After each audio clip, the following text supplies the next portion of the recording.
Welcome to my YouTube channel learning with dignity. My name is Garima.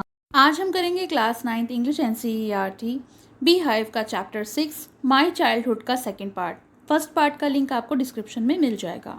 Part 1 में हमने देखा कि अब्दुल कलाम का परिवार मुस्लिम होने के बावजूद जो भी हिंदू फेस्टिवल होते हैं, जैसे श्री सीताराम कल्याणम सेरेमनी, भगवान सीताराम की जो शादी की सेरेमनी मनाई जाती है रामेश्वरम में, तो इनका परिवार बढ़ चढ़कर हिस्सा लेता था। वो बोट्स अरेंज करता था और मूर्तियों को मंदिरों से लेकर उस जगह पर पहुंचाता था जहां पर ये शादी रचाई जाती थी। यहाँ तक कि माँ और दादी माँ जो हैं वो इन्हें रामायण के किस्से सुनाती थी रात को सोते वक्त सारे बच्चों को। One day when I was in the 5th standard at Rameswaram elementary school, तो अब्दुल कलाम बताते हैं जब मैं रामेश्वरम एलिमेंट्री स्कूल में पढ़ता था और मैं 5th क्लास यानी 5वीं कक्षा में था, a new teacher came to our class, तो हमारी कक्षा में एक नए अध्यापक आए। I used to wear a cap which marked me as a Muslim, तो मैंने एक टोपी पहन रखी थी जो कि दर्शाती थी कि मैं एक मुसलमान हूँ। And I always sat in the front row, और मैं हमेशा ही सबसे आगे वाली पंक्ति में यानी रो में बैठता था, रामानंद शास्त्री के बिल्कुल बगल में। रामानंद शास्त्री एक पंडित लड़का था जो कि दोस्त है उसका, क्लोज फ्रेंड, हु वोर द सैक्रेड थ्रेड। और रामानंद शास्त्री जो है वो पंडित होने के कारण हमेशा एक पवित्र धागा पहनता था जिसे हम जनेऊ कहते हैं। The new teacher could not stomach a Hindu priest's son sitting with a Muslim boy, और उस नए अध्यापक बिल्कुल भी बर्दाश्त नहीं कर सका। कुड नॉट स्टमक का मतलब होता है बिल्कुल भी टॉलरेट नहीं कर सका कि एक हिंदू लड़का, एक हिंदू पंडित का लड़का एक मुसलमान लड़के के बगल में बैठा था। In accordance with her our social ranking as the new teacher saw it, और उनके अनुसार ये जो धर्म है, धर्म के आधार पर मुझे उसके बगल में नहीं बैठना चाहिए था, इसलिए उन्होंने मुझसे कहा I was asked to go and sit on the back bench, और उन्होंने अब्दुल कलाम से कहा कि उठो और जाओ, जाकर पीछे वाली बेंच पर बैठ जाओ। I felt very sad and so did the Ramanand Shastri, मुझे बहुत बुरा लगा, बहुत दुख हुआ, और ऐसा ही मेरे दोस्त को भी उतना ही बुरा लगा। ही लुक्ड अटरली डाउनकास्ट, और मैंने देखा कि रामानंद शास्त्री को काफ़ी ज़्यादा बुरा लगा है, वो काफ़ी दुखी है। And I shifted to my seat in the last row, जब मैं अपनी सीट पीछे की तरफ ले जा रहा था। The image of him weeping when I shifted to the last row left the lasting impression on me, और जिस वक्त मैं अपनी सीट को पीछे ले जा रहा था तब मैंने अपने दोस्त की शक्ल देखी, वो रो रहा था, उसको दुख हो रहा था, और वो छवि जो थी, वो इमेज जो थी उसके रोने की, आज तक मेरे मन में असर कर गई है। मेरे मन में वो चीज़ घर कर गई। इम्प्रेशन देना यानी प्रभाव डालना, तो मुझ पर उसका बड़ा प्रभाव हुआ कि उसको मेरे पीछे जाने पर कितना दुख हुआ। After school we went home and told our respective parents about the incident. Incident यानी वाक्या, तो जो भी कुछ स्कूल में हुआ था, स्कूल के बाद जब दोनों बच्चे घर पहुँचे तो उन्होंने अपने पेरेंट्स, अपने माता पिता को ये सारी बातें बताईं जो भी कुछ स्कूल में हुआ। Lakshman Shastri summon the teacher, Lakshman Shastri जो कि उसके दोस्त रामानंद शास्त्री के पिता थे, उन्होंने समन यानी कॉल, टीचर को बुलवाया। एंड इन आवर प्रेजेंस, यहाँ पर दोनों दोस्त मौजूद थे। इन आवर प्रेजेंस का मतलब अब्दुल कलाम और उनके दोस्त रामानंद शास्त्री दोनों ही वहाँ पे उपस्थित थे।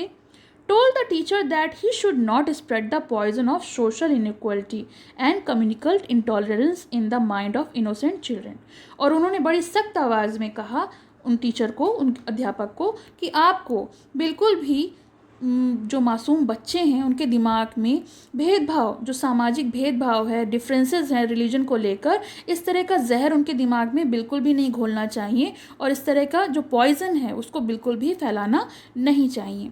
ही bluntly asked the teacher to either apologize और quit the school and the island, और उन्होंने काफ़ी कड़े शब्दों में उनसे कहा कि टीचर को कि या तो आप इस जो कुछ आपने किया है उसके लिए आप अपोलोजाइज यानी माफ़ी मांगें, या फिर आप स्कूल और ये आइलैंड छोड़कर चले जाएं। Not only did the teacher regret his behaviour but the strong sense of conviction Lakshman Shastri conveyed ultimately reform this young teacher. पिताजी के कहने पर केवल उन्होंने माफ़ी ही नहीं मांगनी, केवल उन्हें पछतावा ही नहीं हुआ उनकी गलती पर, but the strong sense of conviction Lakshman Shastri conveyed the ultimately reform this young teacher, बल्कि उनके जो शब्द थे, लक्ष्मण शास्त्री ने जो भी कुछ कहा था उनसे, उनके स्ट्रॉन्ग सेंस ने उनकी ओपिनियन ने उनके मन को बदल दिया, उनको पूरी तरीके से परिवर्तित कर दिया, उनकी सोच को बदल दिया कि जो मैं सोचता हूँ कि मुस्लिम और हिंदू एक साथ नहीं बैठ सकते, ऐसा नहीं होना चाहिए। 8th paragraph. On the whole, the small society of Rameshwaram was very rigid in terms of the segregation of different social groups. तो अब्दुल कलाम जी बताते हैं कि रामेश्वरम का जो छोटा सा समाज था ये काफ़ी ज़्यादा रिज्ड ये होता है, स्ट्रिक्ट था। किसके लिए?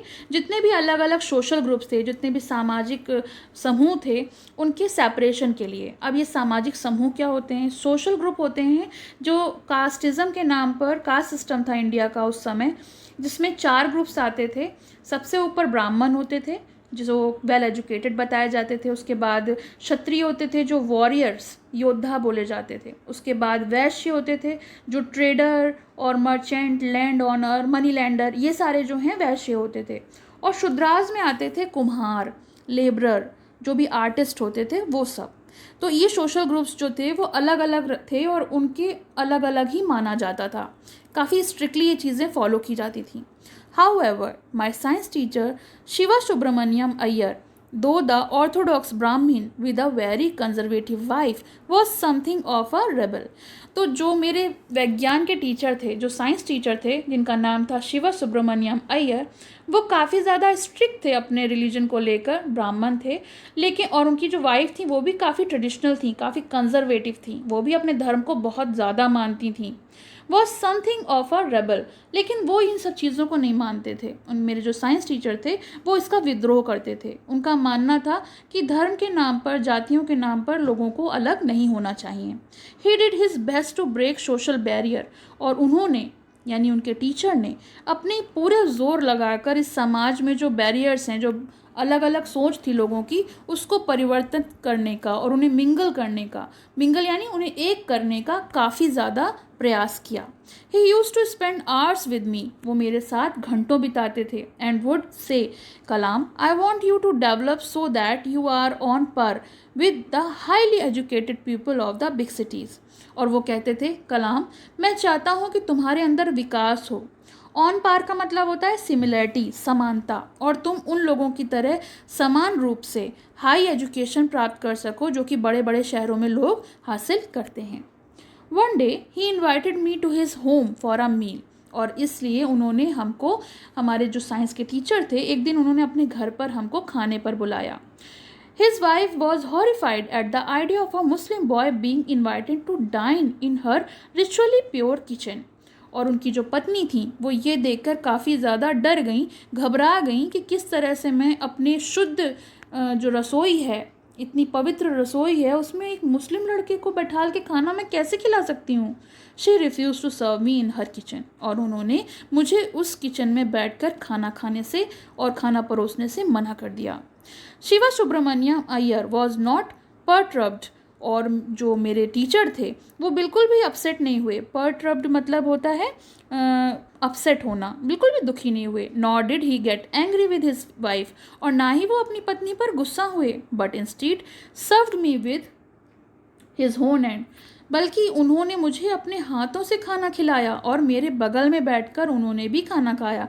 And set down beside me to eat his meal, दोनों ने एक साथ बैठकर खाना खाया। His wife watched us from behind the kitchen door, और उनकी पत्नी हम दोनों को देख रही थी किचन के दरवाजे से झांक कर कि किस तरह से हम दोनों साथ में खाना खा रहे हैं। I wondered whether she had observed any difference in the way I ate rice, drank water और clean the floor after the meal. तो अब्दुल कलाम जी बताते हैं कि मुझे नहीं लगता कि उन्हें कोई भी डिफरेंस मिला होगा, जैसे मैं चावल खा रहा था या पानी पी रहा था या खाने के बाद फ़र्श को साफ़ किया, तो उन्हें कोई भी भिन्नता नज़र आई हुई होगी कि मैं एक मुस्लिम हूँ या फिर मैं हिंदू हूँ, इस बात से उन्हें फ़र्क पड़ा होगा। When I was leaving his house, Shiva Subramania Iyer invited me to join him for dinner again the next weekend. और जब मैं उनके घर से जा रहा था खाना खा के, तो मेरे जो साइंस टीचर हैं उन्होंने मुझे अगले हफ्ते फिर से रात के भोजन के लिए न्योता दिया। ऑब्जर्विंग माई हेजिटेशन, और उन्होंने ये बात जो मेरे अंदर झिझक थी वो ऑब्जर्व कर ली थी। He told me not to get upset, saying once you decide to change the system such problems have to be confronted. और उन्होंने मुझसे कहा कि इसके लिए मुझे बिल्कुल भी उदास होने की ज़रूरत नहीं है, क्योंकि जब हम एक बार निश्चय कर लेते हैं कि हमको अपने सिस्टम को बदलना है, हम अपने समाज को बदलना चाहते हैं, तो इस तरह की प्रॉब्लम्स का सामना, कन्फ्रंटेड मतलब होता है फेस करना, तो इस तरह की कठिनाइयों का सामना तो हमें करना ही होगा। When I visited his house the next week, Shiva Subramaniam Iyer wife took me inside her kitchen। और यकीन मानिए अगले हफ्ते जब मैं उनके घर गया तो उनकी जो पत्नी थी उन्होंने मुझे अपने किचन में प्रवेश करने दिया और अपने हाथों से मुझे खाना खिलाया। Then the Second World War was over। और अब दूसरा महायुद्ध जो चल रहा था वो खत्म हो गया था। And the India's freedom was imminent। Imminent means होता है अबाउट टू हैपन, जो होने वाला हो। तो भारत को आज़ादी मिलने ही वाली थी। Indians will build their own India, declare Gandhi ji. Mahatma Gandhi, जिनका आज़ादी में, हमारे भारत की आज़ादी में बहुत योगदान था, उन्होंने ये घोषणा की कि जो भारतीय हैं अब वो अपना भारत खुद बनाएंगे। The whole country was filled with an unprecedented optimism. और जो पूरा देश था उसके अंदर एक खुशी की लहर जाग गई, वो पूरी तरह से उम्मीदों से भर गया था। I asked my father for permission to leave Rameswaram. और मैंने अपने पिताजी से आज्ञा मांगी कि मैं रामेश्वरम को छोड़कर और अपनी स्टडी के लिए रामानाथपुरम जाना चाहता हूँ, जो कि रामेश्वरम से दूर था। He told me as if thinking aloud, Abul, I know you have to go away to grow. Does the seagull not fly across the sun alone and without a nest? तो उनके पिताजी ने कहा, आबुल, मैं जानता हूँ कि तुम्हें अगर बढ़ना है, कुछ हासिल करना है, तो तुम्हें दूर जाना होगा। सीगल चिड़िया के बारे में बताया है कि जो सीगल बर्ड होती है वो आसमान में मीलों दूरी तय करती है, जबकि उसके पास ना ही घोंसला होता है ना ही कोई साथी होता है, वो अकेले ही दूरी तय करती है कुछ हासिल करने के लिए। He quoted Khalil Gibran to my hesitant mother. तो मेरी माँ झिझकती थी मेरे बच्चों को अपने से अलग करने से, तो उन्होंने खलील गिब्रान जो हैं उनकी लिखी हुई कविता में से कुछ पंक्तियाँ बताईं। Your children are not your children. तुम्हारे बच्चे केवल तुम्हारे बच्चे नहीं हैं। They are the sons and daughters of life's longing for itself. Longing means होता है डिज़ायर, चाहते। तो उनके जो खुद के सपने हैं, जो उनके खुद की चाहते हैं, तुम्हारे बेटे और बेटियां जो हैं वो अपनी चाहत के लिए भी हैं, केवल वो तुम्हारे लिए नहीं जिंदा हैं।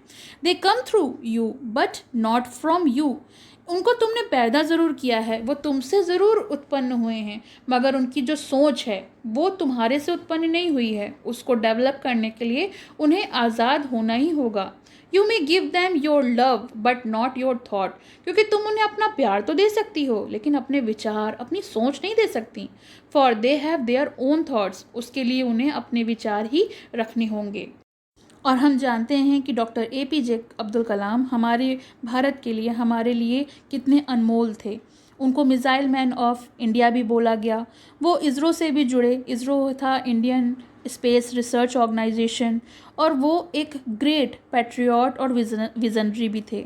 उनको डॉक्टर की उपाधि से भी सम्मानित किया गया था अन्ना यूनिवर्सिटी द्वारा, और उन्हें ना जाने कितने सारे अनेक अवार्ड से भी सम्मानित किया गया, जैसे कि भारत रत्न, पद्म भूषण, पद्म विभूषण, और ना जाने कितने सारे पुरस्कारों से उन्हें सम्मानित किया गया। उनकी मृत्यु शिलोंग में हुई थी 2015 में। इस तरह से हम जानें तो डॉक्टर APJ अब्दुल कलाम हमारे लिए एक प्रेरणा है, जिसे हर भारतीय को उनसे कुछ सीखना चाहिए। तो आपको ये चैप्टर कैसा लगा? पसंद आया हो तो लाइक करें, शेयर करें और चैनल को सब्सक्राइब करें।